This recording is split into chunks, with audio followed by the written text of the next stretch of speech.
When I came back to my own apartment and saw my boxes stacked in the hallway like someone's moving trash, I didn't cry. I didn't scream. I just stood there in my black dress, the one I'd worn to bury my mother 6 hours earlier, and I felt something cold and very, very quiet settle into my chest.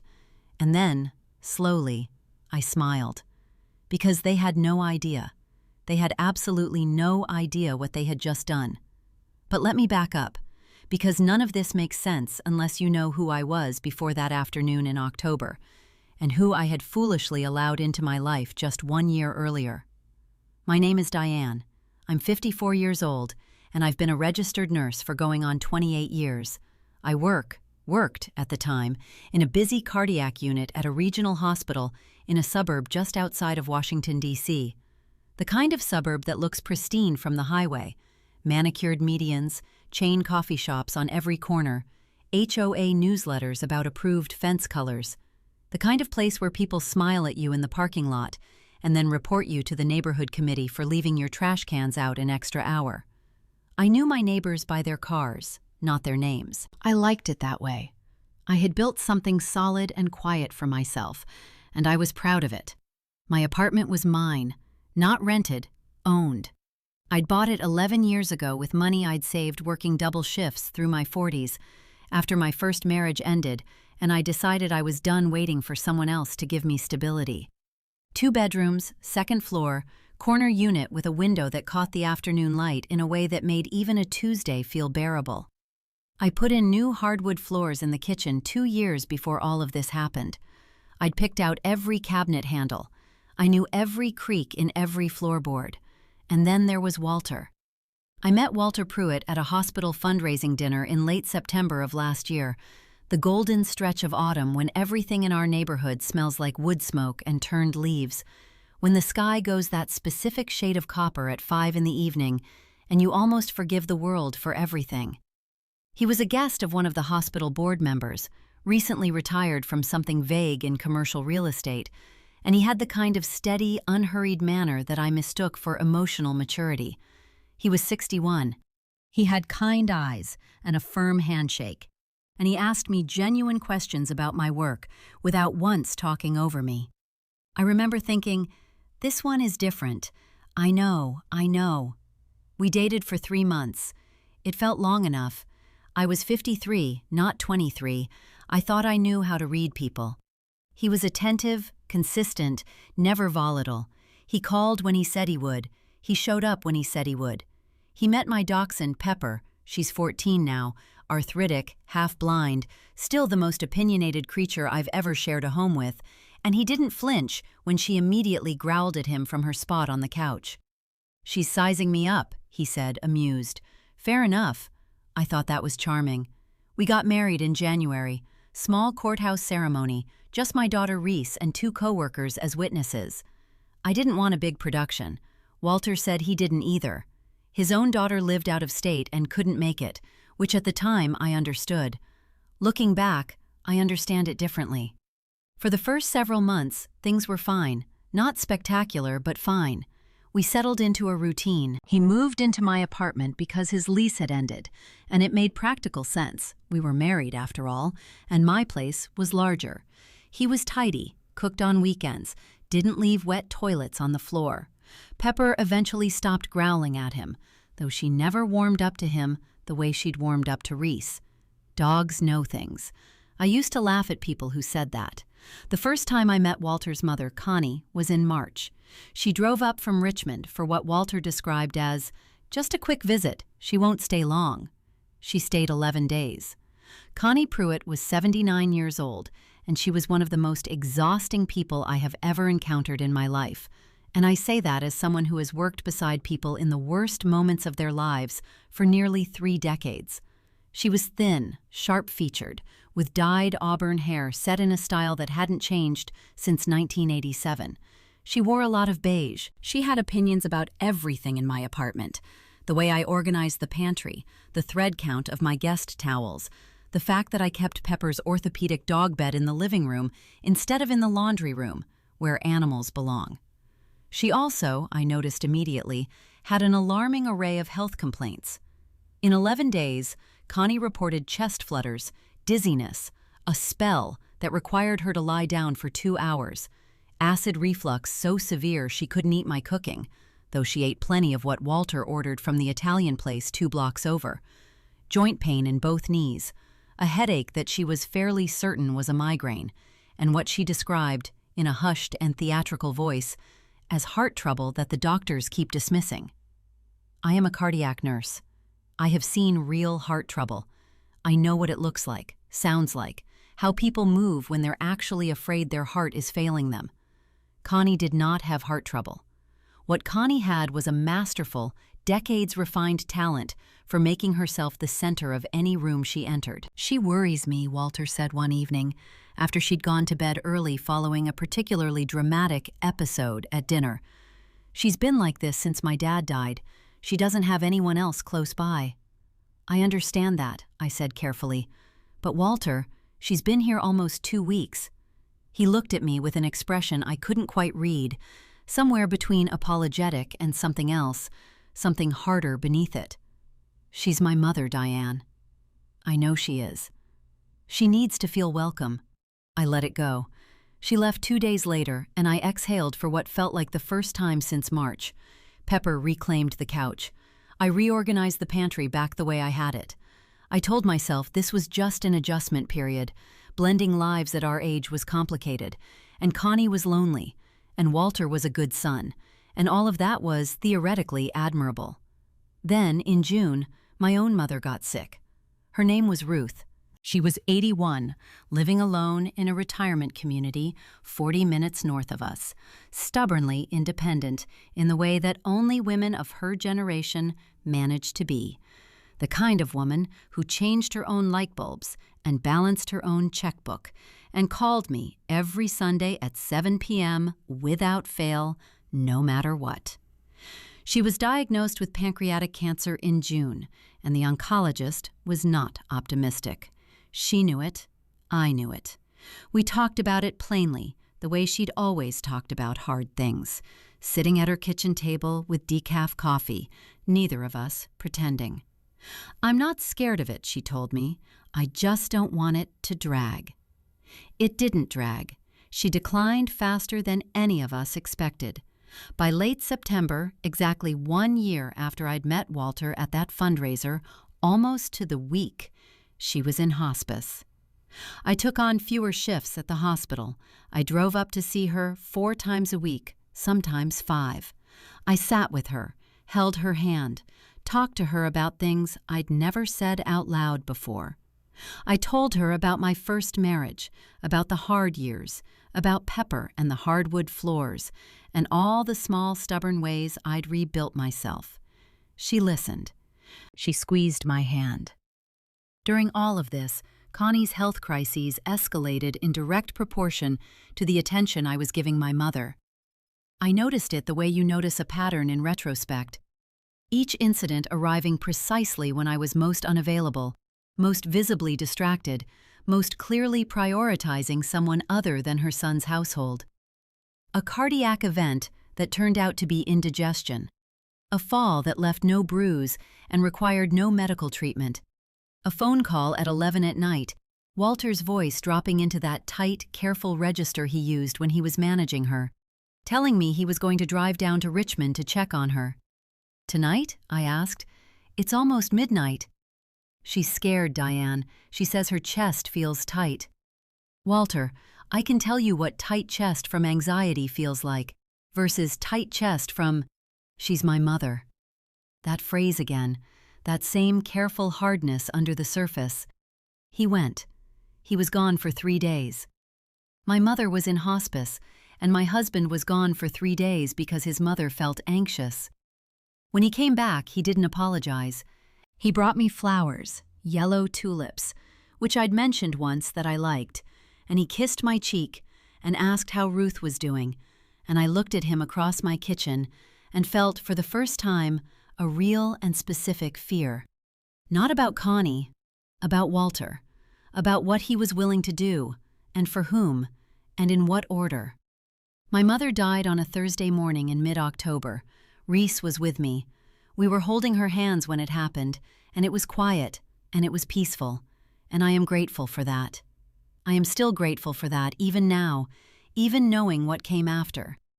The funeral was that Saturday. Walter stood beside me at the service. He held my hand during the eulogy.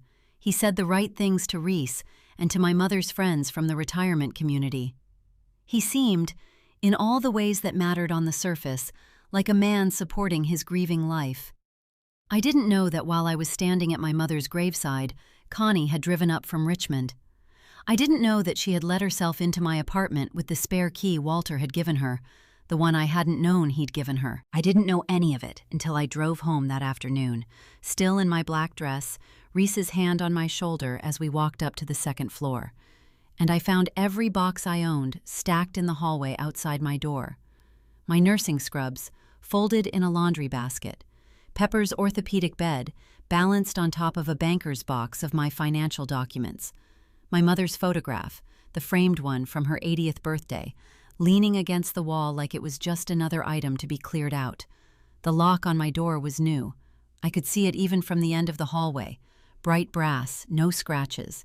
And taped to the door, in Connie's looping handwriting on a piece of my own notepad paper, was a single line. "Your mother is dead. You are not needed here anymore. See." Reese made a sound beside me that I can't describe. I put my hand on her arm, and then I just stood there, very still, and I thought about something, one specific thing, one thing that Connie and Walter, in all their certainty, had apparently not bothered to think about at all. The deed to this apartment had only one name on it, mine. Dot. Reese looked at me. Then she looked at the note taped to my door. Then she looked at me again. "Mom," she said quietly, "what do we do?" "Nothing yet," I said. "Help me carry Pepper's bed." I wasn't going to stand in that hallway and fall apart, not in my black dress, not on the day I'd buried my mother. I picked up the framed photograph of Ruth from her 80th birthday, the one where she was laughing at something off camera, her whole face creased with it, and I held it against my chest and I breathed. In through the nose, out through the mouth, the way I'd taught patients to do when their hearts were doing things hearts shouldn't do. Then I called my attorney. Her name is Patricia Osei, and she has been my real estate attorney since I bought the apartment 11 years ago. I also used her for a straightforward matter involving my first husband's name on a joint account, which she resolved in about 3 weeks, with the kind of efficient calm that made me feel like everything was going to be fine.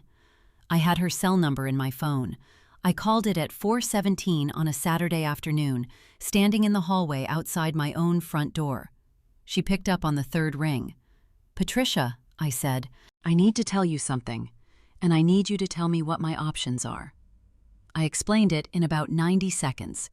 The boxes, the new lock, the note, the spare key Walter had given his mother without my knowledge, the fact that my name, only my name, was on the deed. There was a brief silence. "Diane," she said, "you're the sole owner of record?" "Correct. Walter was never added. We talked about it early on, and I said I wanted to wait. He agreed." Another brief silence. Then, "Okay, here's what you need to do tonight. Do not attempt to break in or force the lock. I know it's your property, but I want this clean. Call the non-emergency police line, explain that you have been locked out of your own home by an unauthorized party, and give them your deed information. I'll text you exactly what to say. Take photos of everything in that hallway right now. The boxes, the note, the lock. Timestamp on every photo. Don't touch the note, photograph it in place." "Already doing it," I said, because I was. Reese stood beside me holding her phone at an angle, methodically photographing each box, each item, each stack of my folded scrubs. She was 29 years old, and she had inherited her grandmother's steadiness. I had never been more grateful for it. Patricia called back 20 minutes later while Reese and I were sitting in my car in the parking structure, Pepper asleep across both our laps, waiting for the non-emergency officer who was on his way. "I also want you to think about this," Patricia said. "If Walter is currently inside that apartment, he has no legal right to be there without your consent. He is a resident by courtesy, his name is not on the deed, and more importantly, he's never been on the lease or any ownership document. You can have him removed. The question is how you want to handle the divorce piece, because once you file, there are automatic restraining orders on property. How fast can I file? I can refer you to a family law attorney who can have initial paperwork ready by Monday morning, she said. Tonight, let's get you back into your apartment. The officer's name was Deputy Carmichael, young, patient, the kind of person who clearly had dealt with this particular flavor of domestic property dispute before.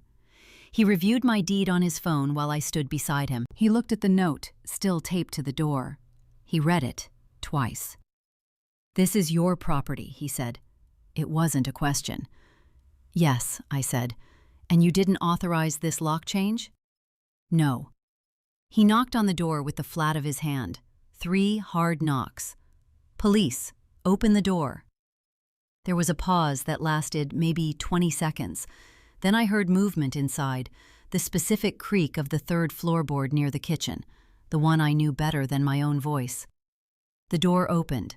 Walter stood in the doorway. He was still in his funeral clothes, his tie loosened. Behind him, I could see Connie perched on my couch, the one I'd had reupholstered 2 years ago in slate blue fabric that I'd driven 40 minutes to pick out, with a cup of tea in her hands and an expression of aggrieved authority on her face, as if she were the one being interrupted. Walter looked at me, then at Deputy Carmichael, then back at me. "Diane, I can explain." "Sir," Deputy Carmichael said, "are you the property owner?" "I'm her husband." "That's not what I asked. Are you on the deed?" Walter's jaw moved. "No, but—" "Then I need you and whoever else is in this apartment to step outside. This woman is the sole owner of record, and she has been locked out of her own home. We changed the lock because—" Connie's voice came from the couch, sharp and carrying. "She abandoned this household. My son has rights as a husband." "Ma'am," the deputy said without raising his voice, "I'm going to ask you to step outside now." What happened in the next 40 minutes was both deeply satisfying and profoundly strange. Walter and Connie were asked to wait in the hallway, my hallway, outside my door, while the deputy walked through the apartment with me to confirm nothing had been damaged or removed. Patricia had already given me the name of an emergency locksmith who could rekey the door that evening. I called him from the living room while Walter knocked on the door twice, and the deputy told him both times to please wait. Connie said something through the door about her heart. I did not open it. The locksmith arrived within the hour. By 6:30 that evening, I had new keys in my hand and a fresh set of locks on my door, and Walter Pruitt and his mother were standing in my hallway with no way in and no legal grounds to demand one. I opened the door and stepped out to face them one last time that night. Walter looked like a man who had only just understood the weight of the thing he'd picked up. His face was pale, his collar damp. Connie stood slightly behind him, her dyed auburn hair stiff under the hallway light, her beige blazer buttoned wrong, one button off at the bottom, giving her whole silhouette a lopsided look. I noticed it, and I don't know why that detail is the one that stayed with me. Maybe because it made her seem suddenly less formidable. Just a tired old woman in a wrongly buttoned jacket, standing in someone else's hallway. "Diane," Walter started, "I know how this looks." "You gave her a key to my apartment," I said, "without asking me, without telling me." "She's my mother. She needed—" "You changed the lock on my apartment," I said, "on the day of my mother's funeral, while I was at the cemetery." He didn't have an answer for that. His mouth opened and stayed open for a moment, and then closed. "The note was her idea," he said finally. It came out low and ashamed, which told me everything I needed to know about the man I had married. That when his choices collapsed around him, his first instinct was to hand one of them to his 79-year-old mother to carry. "I know," I said. "The handwriting is hers, but you were here, Walter. You were in this apartment when she did it. So—" Connie lifted her chin. "You were never right for him," she said. "I told him from the beginning. A woman his age, with her own everything, never needing anyone. That's not a wife. That's a roommate." I looked at her for a long moment. I thought about Ruth. I thought about her at her kitchen table with her decaf coffee, talking about hard things plainly. I thought about what she would have said to Connie Pruitt, and I almost smiled. "Connie," I said, I want you out of my building. You can take your son with you." She drew herself up. "And where exactly are we supposed to—" "That," I said, "is genuinely not my problem." I went inside. I closed the door. I turned the new deadbolt, and I stood in my hallway. My own hallway, with my hardwood kitchen floors and my slate blue couch and my mother's photograph, which I'd brought in and set on the kitchen counter, and I listened to the quiet. Pepper had arranged herself on her orthopedic bed by the window. She lifted her head when I came in, regarded me with her half-blind, ancient, opinionated eyes, and then set her chin back down. "I know," I said. "I know." The divorce took 7 months. Patricia's referral, a family law attorney named Gloria Stanhope, who had a voice like a closing argument and zero patience for nonsense, filed the initial papers the following Monday as promised. Walter did not contest the apartment. He couldn't. There was nothing to contest. The deed had one name, the mortgage had one name, the 11 years of double shifts and careful saving had one name, and it was mine. What he did contest, briefly, was a share of the furniture, the couch, the kitchen table, a few appliances he claimed he'd contributed to purchasing. Gloria dealt with it in a single letter. I didn't have to be in the room. He moved back to Richmond. I heard through Reese, who heard through no one in particular, that he was living with Connie while he sorted out his situation. I did not find that satisfying exactly. I found it logical. I went back to work at the cardiac unit in November, part-time at first, then full shifts by January. My colleagues knew about my mother. A few of them knew about Walter. Nobody made a big thing of it, which was the right call. I needed to be useful again. I needed to stand in a room where I knew what to do. In the spring, I repainted the second bedroom, the one that had been serving as Walter's home office, a warm terracotta that I'd been looking at in a magazine for 2 years and never had a reason to use. Reese helped me tape the baseboards. We listened to a true crime podcast and ate takeout on the drop cloth, and Pepper supervised from the doorway, deeply suspicious of the paint smell, and it was one of the best evenings I'd had in longer than I could account for. I kept my mother's photograph on the kitchen counter for a while. Then I moved it to the living room shelf, where the afternoon light hits it around 3 o'clock and makes her look like she's laughing at something just out of frame.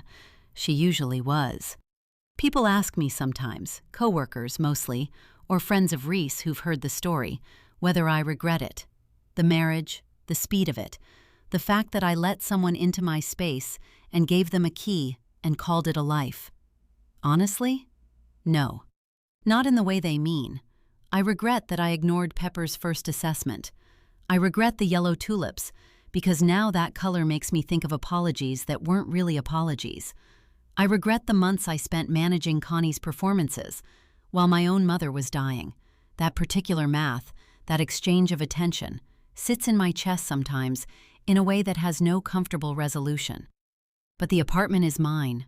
It was always mine, and I am 54 years old, and I have been a registered nurse for going on 28 years, and I have put in new hardwood floors and picked out every cabinet handle, and I know every creak in every floorboard. And one October afternoon, a woman in a wrongly buttoned jacket taped a note to my door and told me I was not needed. She was right about one thing at least.